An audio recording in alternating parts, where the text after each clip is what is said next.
guys, welcome back. My name is Amanda. This is I can't even say it myself, can I? This is Literary Weaponry. And today we are going to be talking about my June TBR.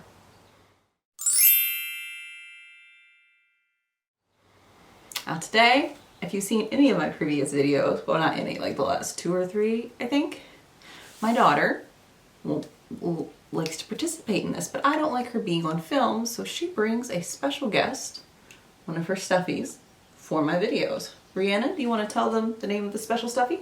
Pook Pook. Yes, this is Pook Pook. This was an Easter gift, I think?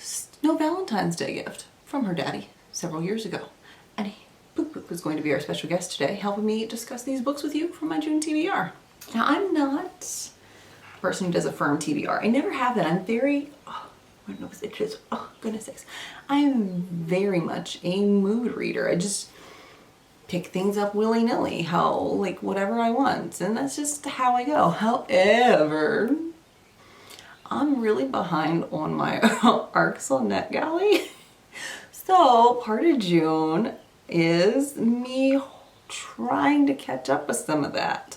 So I have 4 books on my firm TBR, which leaves me, I'm reading between 8 and 12 books a month. So even though I have 4 on my, I gotta read this TBR, gives me actually 5. I have 5 books. I forgot about the 5th one. I have 5 books on my TBR this month. And that leaves me a little wiggle room to pick up some mood reads. So I think we're gonna give this a try. I've never had a TBR before. We're gonna wing this. I'm hoping having like a little checklist where I check off like, oh yeah, I read that. Will help me get it done because I really like marking things off my to-do list.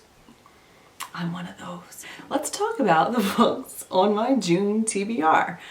The first one I would like to discuss, I'm gonna scooch this way so I can put a little icon over here. The first one on my TBR for June is For the Wolf by Hannah Whitten. So For the Wolf by Hannah Whitten, this is the first book in her Wilderwood trilogy, duology, I'm not sure, series. Let's just use the word series.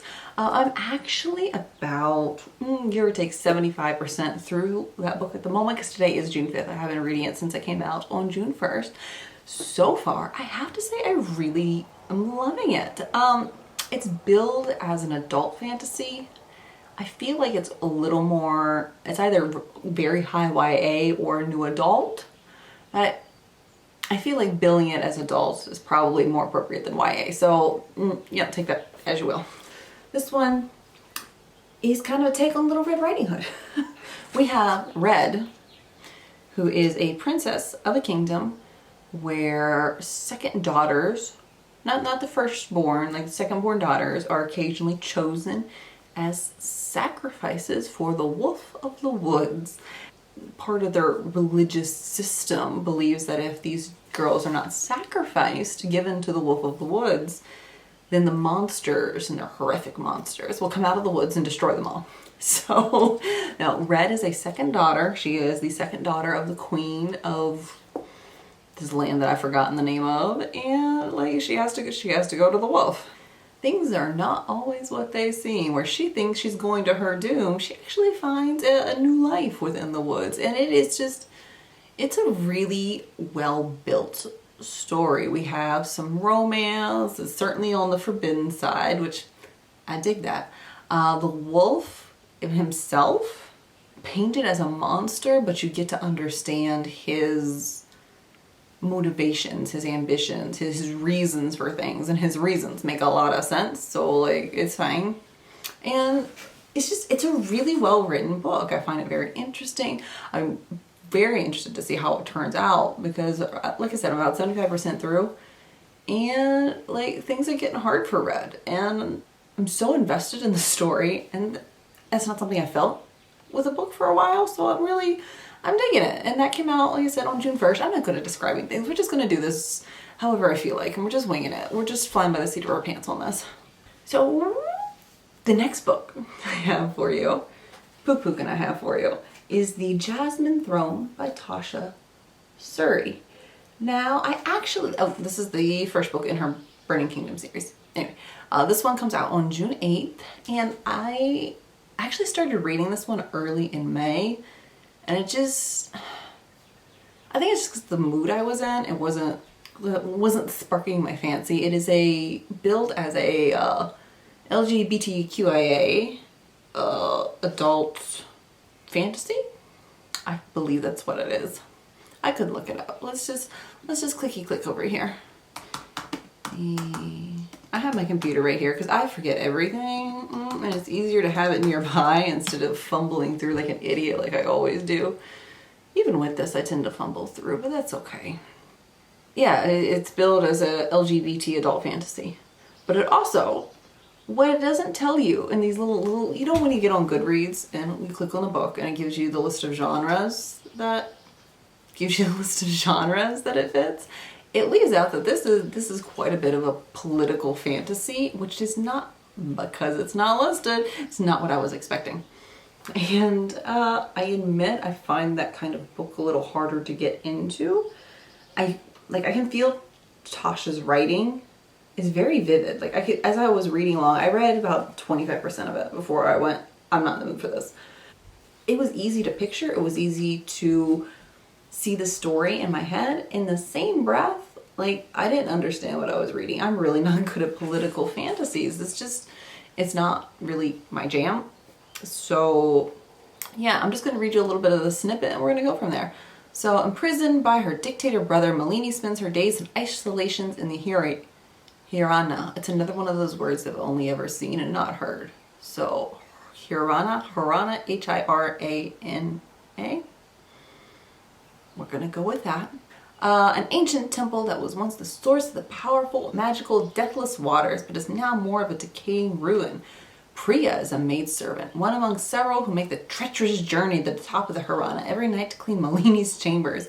She is happy to be an anonymous drudge, so long as it keeps anyone from guessing the dangerous secret she hides. So Malini accidentally sees Priya do something, and it goes from there. And like I said, I didn't get very far into it. I feel like if I get in the mood for a political fantasy, this is going to be really good. Like, all the early reviews are raving about it. So yeah, this is definitely on my TBR. Today is Saturday and this comes out on Tuesday, so yikes, I'm a little behind. But no, it sounds like it's going to be a really good book. I'm excited to read it. I just need to be in the right mood for that sucker. Alright, next one we have is from an author that I have read before. Her name is Lindsay Miller. She wrote the Mask of Shadows duology, which is actually one of the first books I read with an androgynous character. So dug that. I hadn't seen that. And I think I've only ever seen it in one other book since then too. Not something that comes up often. I wonder why that is. It should come up more often. But no, what we're talking about right now is What We Devour by Lindsay Miller. Lindsay has described this book as a dark fantasy, and that is something I absolutely love, so I've already pre-ordered this, totally here for it. It's a gothic fantasy, there's queer reps, asexual rep, and it also features violence. Several different, authors lately, and they should have always been, have been giving a list of trigger warnings or content warnings for the books, and it has some violence in it, and she puts it, these are her words. Her content warnings for this book are cutting violence, blood, murder, abuse, and death. None of those are things that bother me, and I'm pretty stoked about this. I love dark fantasy. Like, I prefer my fantasy with the side of romance, but even if that doesn't have this, and I assume it doesn't since we do have an asexual rep character, like, I'm down for it. I'm excited for it. Also, I'm pretty sure I put the cover here. Like, obviously not as I'm talking to you, but Future Mate. Put the cover here. And isn't that cover gorgeous? Like, I love it. That keyhole, and it's all spooky, and I'm gonna read it. So that one also comes out, that one comes out on July the 6th. So I have a little time. I think I also have an arc of it. Oh no, do I? This might be another arc I'm behind on. Anyway. Let's move on to our fourth book, shall we? Our next one is from also an author I read before. This one is from Laura Sebastian, who wrote The Ash Princess trilogy. Now that trilogy was YA fantasy, and this one is called Half Stick of Shadows, and it is actually billed as an adult fantasy. This is an Arthurian fantasy retelling, and I'm pretty excited about that.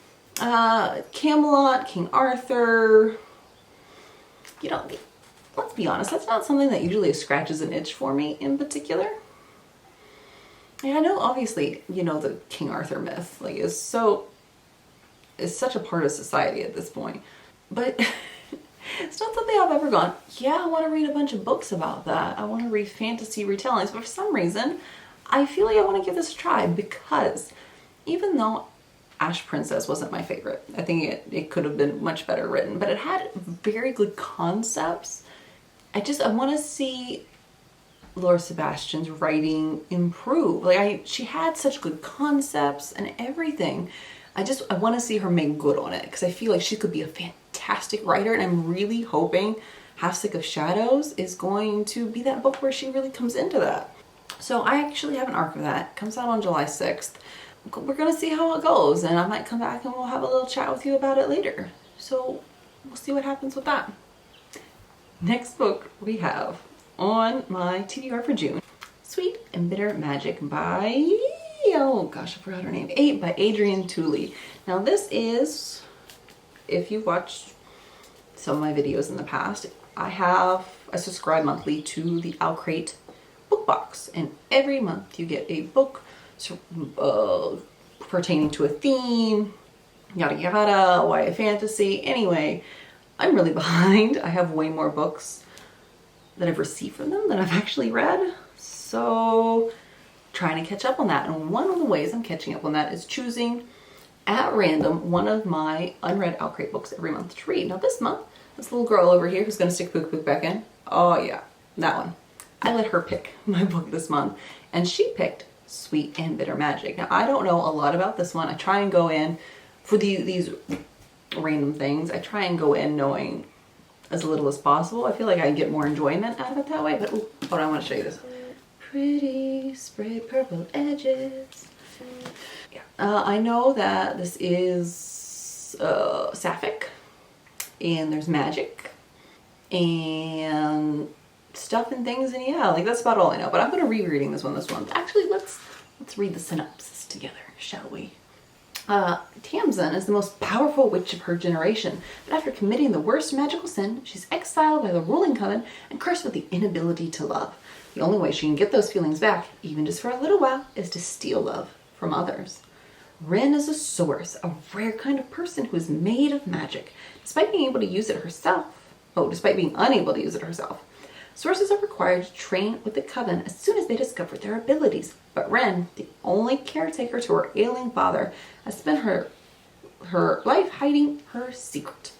When a magical plague ravages the queendom, Ren's father falls victim. To save him, Ren proposes a bargain. If Tamsin will help her catch the dark witch responsible for creating the plague, then Ren will give Tamsin her love for her father. Oh, that kind of sounds depressing. So we're also going to be reading this from my OwlCrate reading prompt challenge thing. Huzzah! Yes! So there's 5 books on my June TBR. I will likely read more. Like I said, I've been reading between 8 and 12 every month. However, a few of these are pretty long. Like I know the Jasmine Throne is around 500 pages, and Half Stick of Shadows is around 500. And For the Wolf is over 400 as well. So we'll see what happens. I know. There is my June TBR. I would love to know what books you're reading this June, or what you read last month, or what you're going to be reading in July. Whenever, whatever. Just talk to me. Just talk to me. I'm kind of lonely. We're still in the middle of a pandemic. I'm not going outside yet. Why? Because I have a 7-year-old who can't get the vaccine, so we're still at home. Please talk to me. So yeah. I hope you're all doing fabulously. You know where the like, subscribe buttons are. I'd love to see you here again, and I will talk to you soon.